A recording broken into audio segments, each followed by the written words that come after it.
lots of wearables. Own a lot of wearables. We're going to talk about a lot of things. But wearables also, as you can tell, make you a fashion victim.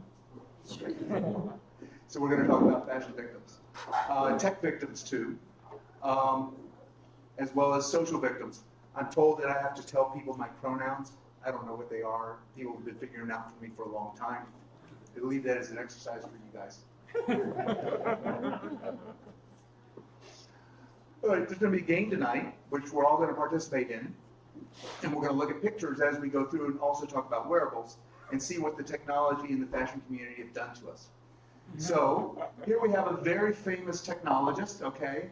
And if we look at it just from the wrist down, he's definitely had fashion people involved. He's got a fashionable jacket, fashionable shirt. That's probably a $100,000 watch, okay? And his hair, that's probably a $300 haircut, okay? Right, very prime. But then when he gets involved, that's what he designs, okay? So I think we can all agree that this is a tech victim, okay? And so I want to encourage everybody when we see pictures like this to shout out, tech victim, fashion victim, neither, both. Tech victimizer. Victimizer too, if that's what you wish to call it. He is many things. So let's. So anyway, let's start with me. Okay, this is me in 2016. Okay, here I am helping Hillary steal the election. That worked out well. I have friends who drive fast cars. They're in the audience. That's working out well. We get to go see amazing technologies. I'm an old school crypto guy. Crypto, the old school type. Okay, so that's an Enigma machine.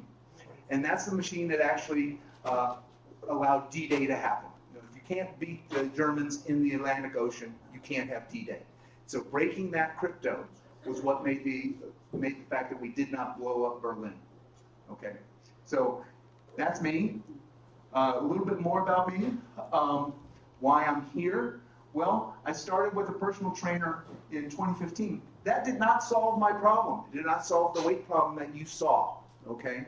What did solve my weight problem was I fixed my neurotransmitters, okay? And used a functional doc, and we went through a whole sort of thing involving various genetic tests and other stuff that we're not going to talk about tonight.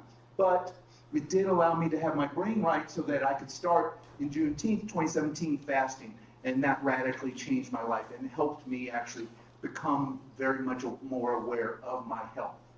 Okay, some other things you'd know about me: Apple fanboy. I have a couple of Mac user editor's choice, so I have this gold statue fetish at home. Okay, places for it. My general practitioner asked me to mentor folks to help with their type 2 diabetes, because fasting is a very strong engagement with that process.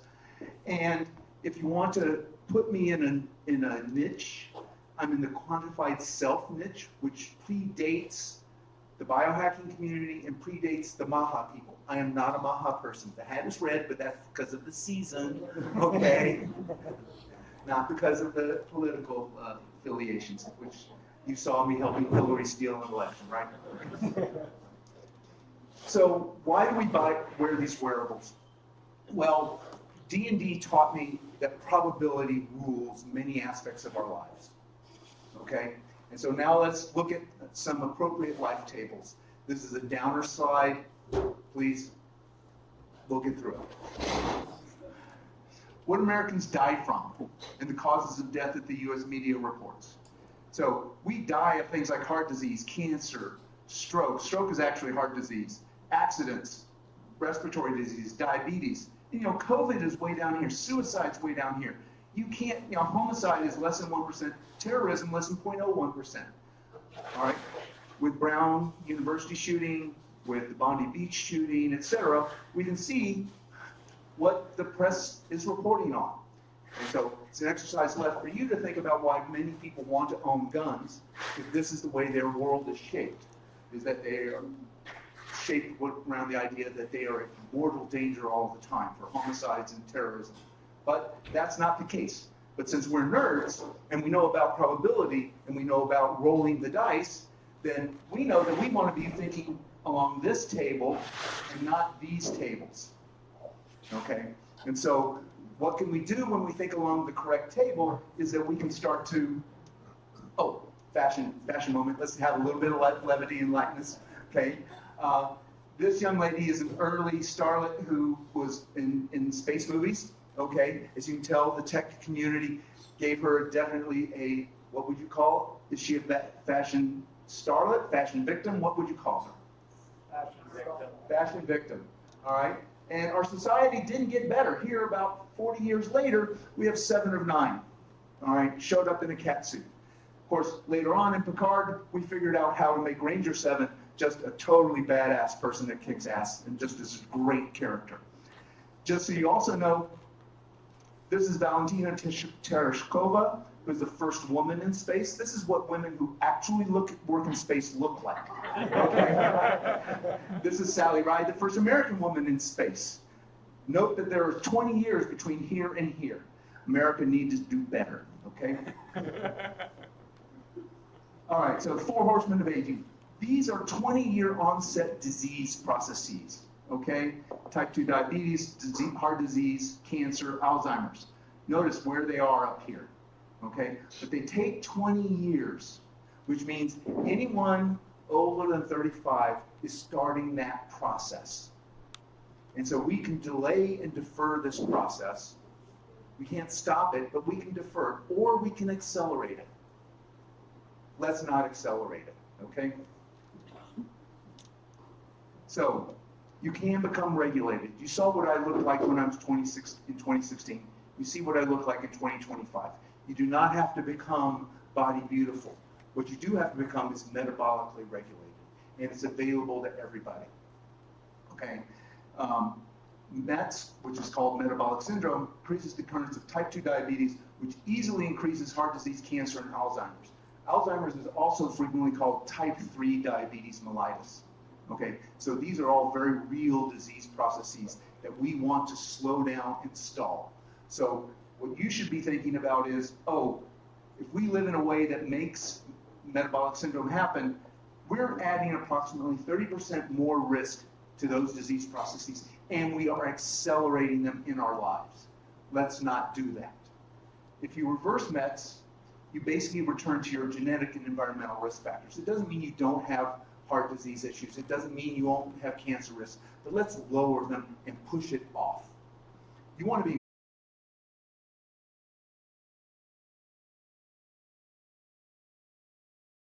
diet, lifestyle, surgery, 50K, miracle drugs for 15K a year. You have a lot of options. The miracle drugs are going to be dropping in price. But even with the new prices that the Trump administration is proposing at like $350 per month, okay, that's $4,000 a year. Okay, that's real money. Okay, so let's move on. Metabolic syndrome and insulin resistance, something you control. So if you have high blood pressure, walk 30 minutes every day. That will help.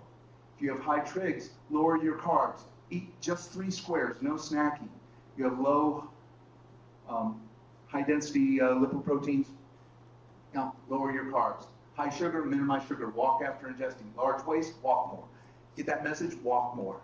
Now, these are the kinds of things that these tools, these wristwatches, these rings, these heart rate monitors, these things all help. All right, so now Apple's not immune. We have our friend here with the Vision Pro. Okay, we can tell, you know, he's had a fashion consultant, that's for certain. Okay, so clearly a tech victim here. Fashion victim? Yeah. Yeah, fashion victim. Okay, they're so very stylized in this. This is on the stage. You can gather. Yeah. Okay. All right. Tech tools to help. There are many tools. Tonight we're only going to talk about 5, but you should know that things like just the simple belts on your fingers. You can put a ring, or you can test your blood for blood sugar and ketones. On your arms, you can wear watches that are going to tell you sleep, heart rate, breathing, and I don't know what that means. Exercise. Sorry. I wrote this foil, okay, so I'm sorry. And continuous glucose monitor. These are the things you can test there. On your torso, chest strap, I got a chest strap right here. Did I turn it off? Tech victim. I am a tech victim, definitely. Please, I'm so. Oh, where's, you got half of it? I broke it. Victimizer.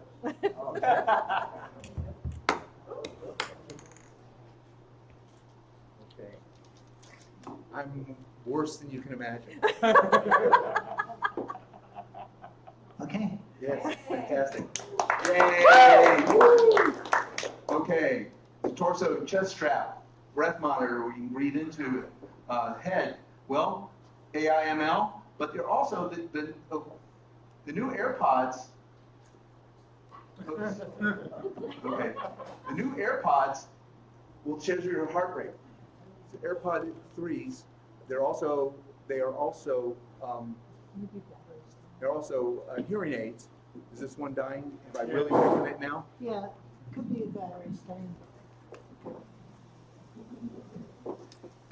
Testing, yes. All right, so AirPods are a heart rate monitor now. Okay, so there's big financial choice. Every one of these vendors wants to get on your subscription bandwagon. They want to get that steady drip of cash. You really have a choice. You can go down the Apple path or similar, okay, premium price, no subscription. It's an upfront fee. Or low price subscription, or you can do what the Oura people do with the Ring, and they charge a premium price and a subscription. I was an early purchaser, so I have a lifetime subscription. They don't offer that anymore. So I'm not promoting the Oura Ring, okay? But you should understand that what you're going to see is because I have early access or easy access. Okay, this is Sinead O'Connor at the Grammys, okay? This looks like, to me, a fashion victim, but what do you all think? Icon. Icon, okay, that's great, that's great. So, let's talk about individual technologies. The belt that holds up your pants. Not very deep technology, but if it is only, your waistline is half your height, you're basically golden. So, you know, women like Rachel, she's golden, okay? Okay. But if you can keep your waistline like that, you pretty much don't need to worry about metabolic challenges. On the other hand, half your height isn't that big. I'm 5'10", 70 inches. That's a 35-inch waist, okay? These are 36-inch jeans, which means they're really 37 and a half. I'm not that far from half my height. Most of us are actually quite close to half our height, and that's a really great place to be, as a great target. Do this, then you really only worry about your heart, because it's really about, you have to stop the sedentary lifestyle. But it's totally available. Okay, so this young woman is wearing the infamous Google Glass. Okay, also frequently was what the cause of the neologism of a glass hole. Okay. So I would say tech victim, but what do you all say? Both. Both? She's definitely, they tried to make a fashion statement.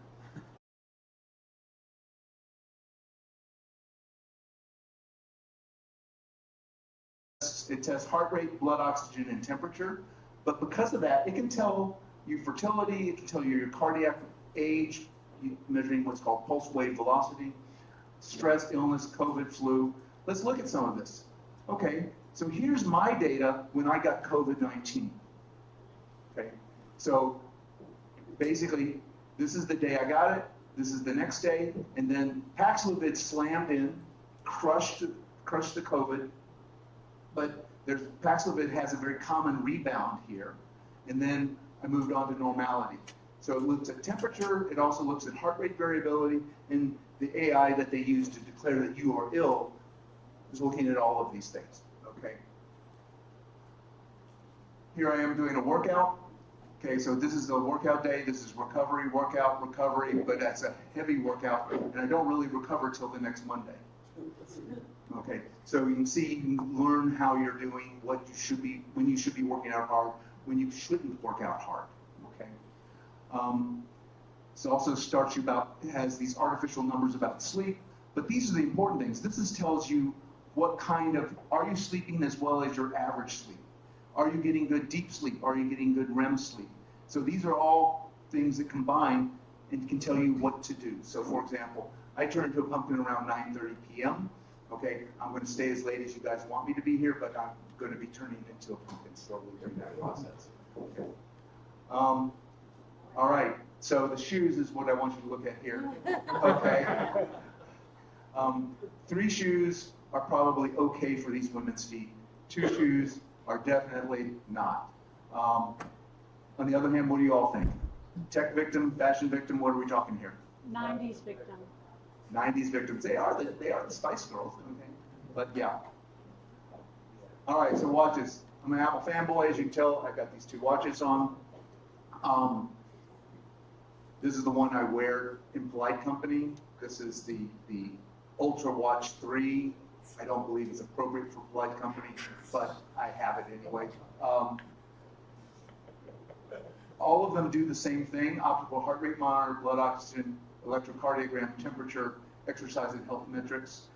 This watch has obviously a bigger battery. It also has satellite access. It's also a scuba diving watch, so it can measure all sorts of things that most people don't need.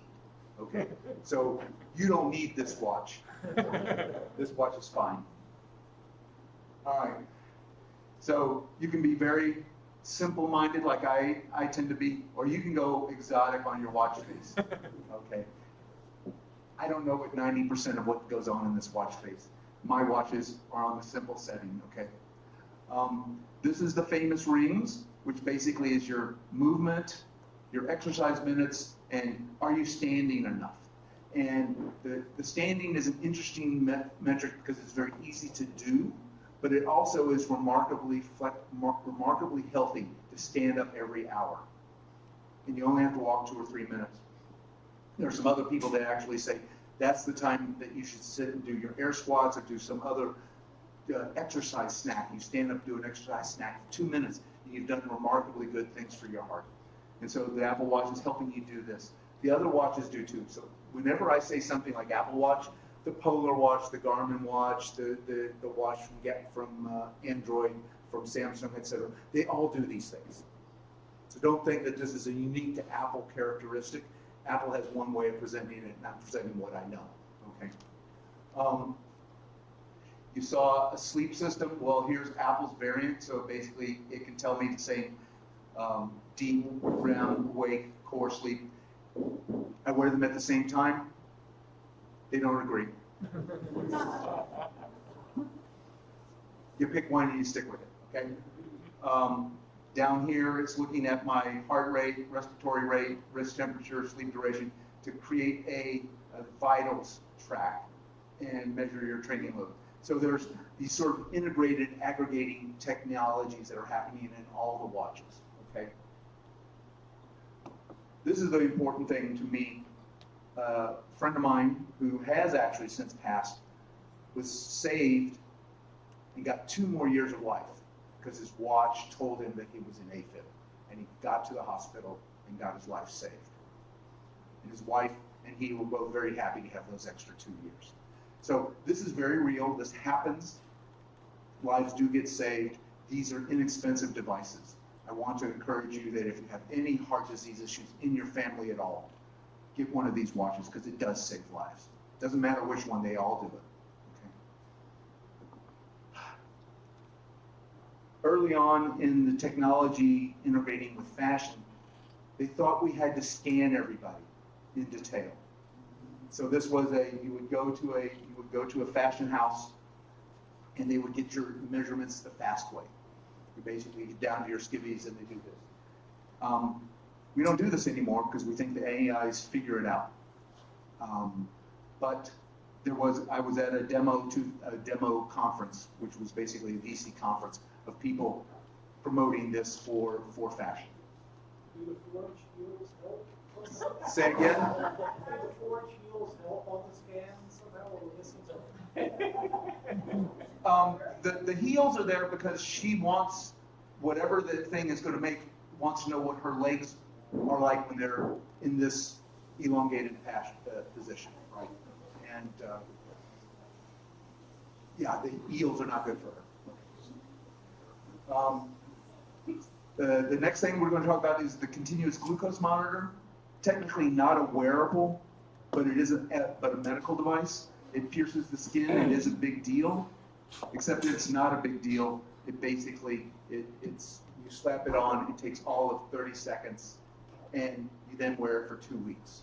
Okay, so it's a very easy process to do. It has become the go-to device to understand your response to food. So there's a lot of influencer, YouTubes, TikToks, etc., talking about what happens when you eat something, what happens to your blood sugar, and what can you do about it.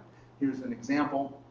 Okay, after Halloween, okay, I had 5 Butterfingers.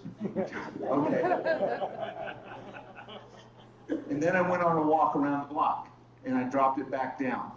Literally, this was a block, flat block. It was not a height. It was not a rolling hills block, etc. You don't need much to quash the blood sugar. The only way you know this, though, is by doing that. Were these full-size Butterfingers? These were the little Butterfingers. I stole them from the kids. I did not let them have them. I was doing a public service, keeping them out of their hands, okay? Though over that same 2-week period, you can see I had remarkably stable blood sugar. I mean, I had transitions, but that's a 2-week average. You know, and so when I showed that to my doctor's very happy. Okay. So now we're into the AI. Early on, AI has been used to create defamatory photos. Okay. So let's start with the, I guess, beloved Pope Francis in Balenciaga puffy jacket. That's apparently a $4,000, $5,000 jacket. Okay. We know what Trump's wearing, and here's Emmanuel Macron being characterized as a sanitary worker in France. Okay, they're all victims. Okay, or at least in my book, they're all victims right now.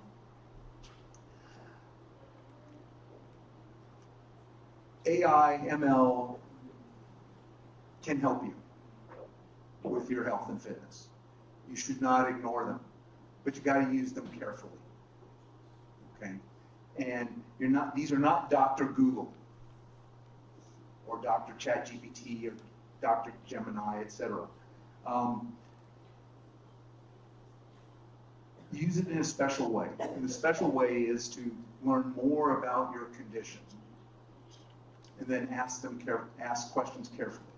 So, if you ask doctors, what else could it be? You get them out of the frame and they start to talk to you about issues. You can ask ChatGPT or Gemini, what else could it be? So that you're ready for the next meeting with your doctor. Because you will have a next meeting with your doctor. And it isn't about telling him, you're about saying, oh, these are the things that it could be. Let's understand whether they are or they aren't. Okay? By the way, if you always get your test results as a text or a PDF, you can feed those test results into the ChatGPT system or the LLM, and it can help you with the analysis.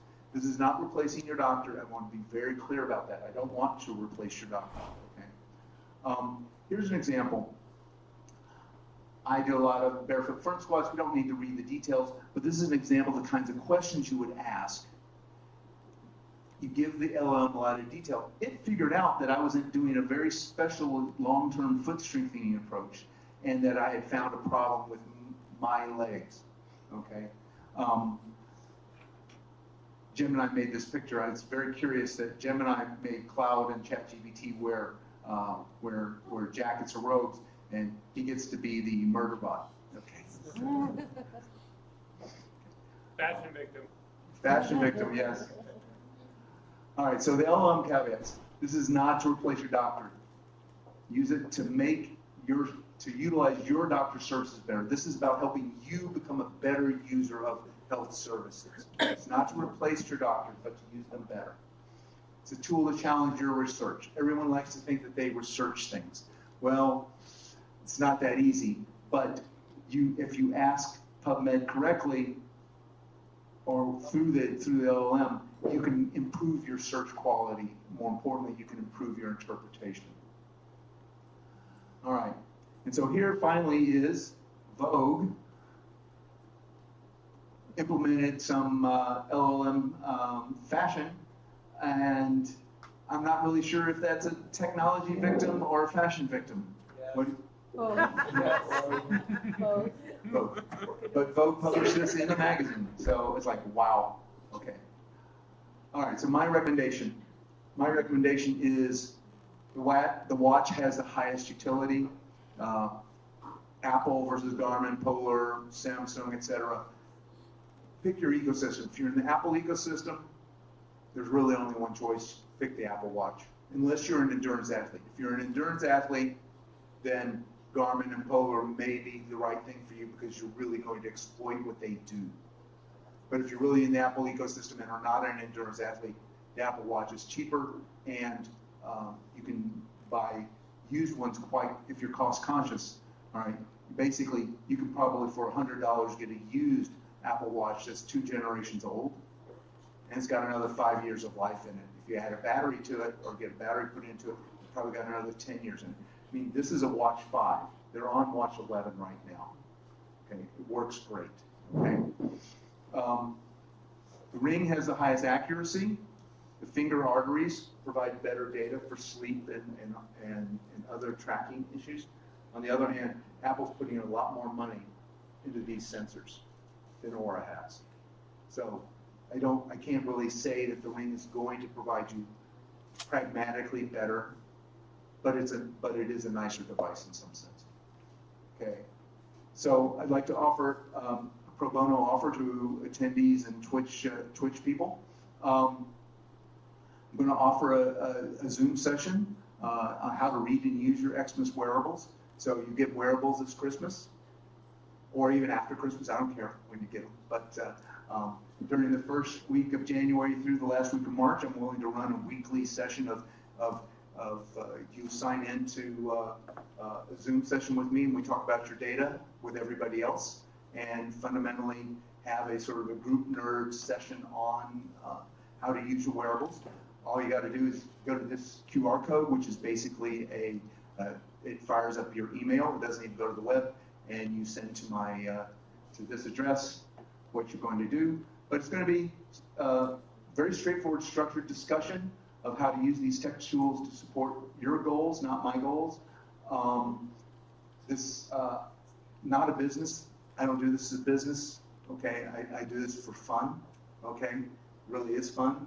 Just like I help my GP's diabetes patients. It's just I do it for fun. It's a pro bono activity.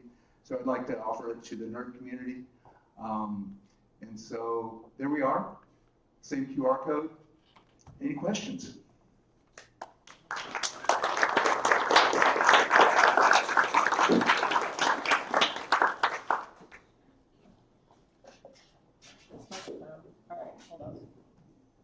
Okay, there we go. Oh, I already see some hands up. This is good. I'm going to start in the back and work my way up front. So let's see. Getting my little steps in. Here we go. So I realize that the concern for this might vary from individual to individual, but when you're utilizing AI like LLMs and ChatGPT especially, isn't there a concern that feeding your confidential health information into it is basically giving them that information to then retrain on and recycle for other users for free, even especially if you're paying for that service, because isn't ChatGPT usually a paid feature? That's a choice you have to make, okay? And if you're paying for the service, there might be more constraints on what they can do with it. If they're giving you the free service, then I'm sure their click wrap license agreement gives them all the rights they want. And so that you have to determine that for yourself. I put it out there because people are going to use ChatGPT, and I very much would like people to come to the Zoom session to talk about how to use ChatGPT for health questions and fitness questions. For example, the example I used was about the fact that I wear these fancy zero drop, no padding shoes, and they've hurt my feet, okay, with this plantar fasciitis challenge. And so I'm very happy that I wear these shoes because my feet are a lot stronger. This is like 4 years in, I'm getting my first little injury from doing this. Okay, that is an example of asking ChatGPT for advice before I go to a doctor to see if I can forestall going to a doctor. Not because I don't want to go to a doctor. I can afford a doctor. That isn't the issue. It's that it's not hard, it's not bad enough to see a doctor yet. So am I worried? Do I worry about that I'm giving that data to ChatGPT? I personally don't, but that's a personal choice. I would at least redact it and take your demographics off. You, Give it sir? the data, but redact the demographics. Yeah, somehow Gemini figured out that I'm a 65-year-old male. I don't, because, but the prompt you saw, the prompt doesn't say I'm 65-year-old, but somehow I figured it out based upon history or what have you, what it knows about me. All right, that was, we do want to keep it moving, we don't want to have too much stuff off the mic. Did you finish up your answer for this one? All right, cool. So, all right, here we go. Thanks very much for your talk. So I've been working in cardiovascular disease for about 16 years now, and I have to be honest, I don't know what I would personally do with the deluge of data you've just described. So my question to you is, how do you take these numbers that are provided by algorithms, they're often proxies for the real measure, and make them actionable?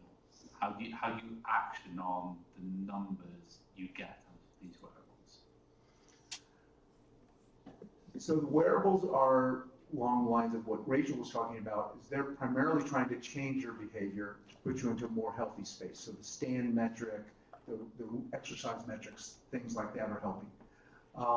If you talk to your cardiologist, they're going to try to encourage you to eat better and to sleep better. And so we can talk to you about things, strategies that help you sleep and eat better. Right? So I can tell you, for example, with my body, if I stop eating around 7 p.m., I sleep much better as measured by all of the rings and watches that I own. And so that means my body has a better chance to repair cardiac issues. And over the last 5 years, my lipids have gotten to be almost perfect. While my weight hasn't changed that much, the things that my cardiologist cares about have totally changed, and we no longer talk about about statins or calcium scores or things like that. That doesn't mean that that's going to work for you, but I do know that I've been able to use this data to drive myself back into a metabolically regulated pattern, and that's taken most of his concern about cardiac issues off of my table, or at least until I'm 80. Did I answer your question? Okay. Well, please come to the Zoom sessions, and we'd love to have you.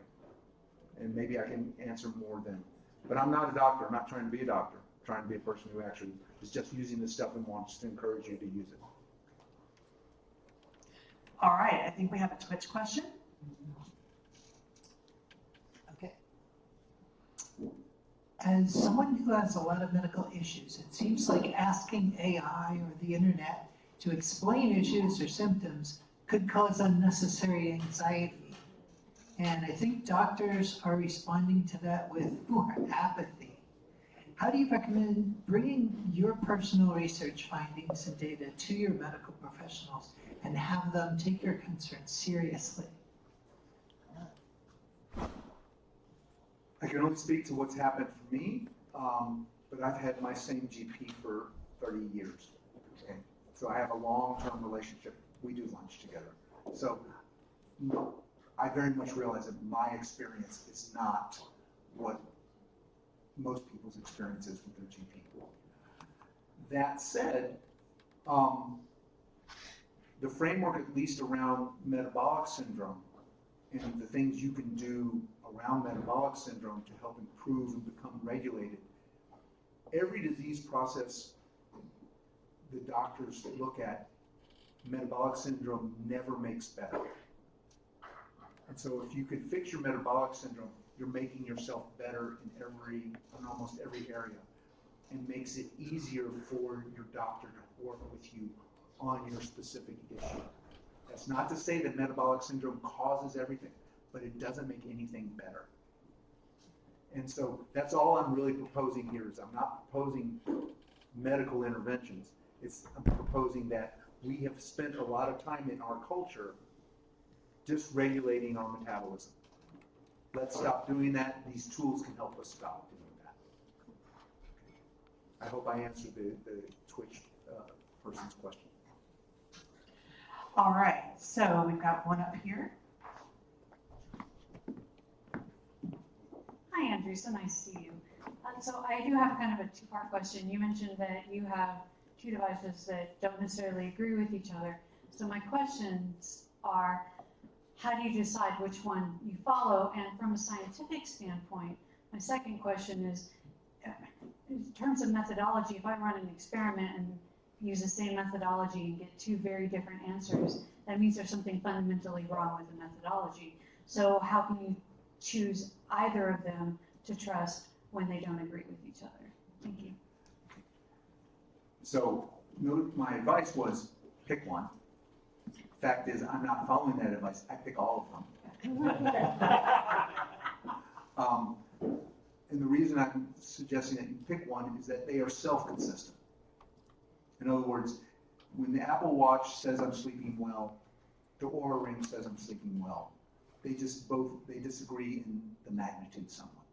And that's down to their algorithms and the fact that the back of the wrist is a less good place to measure blood oxygen, et cetera, and things like that than the arteries on the inside of the finger.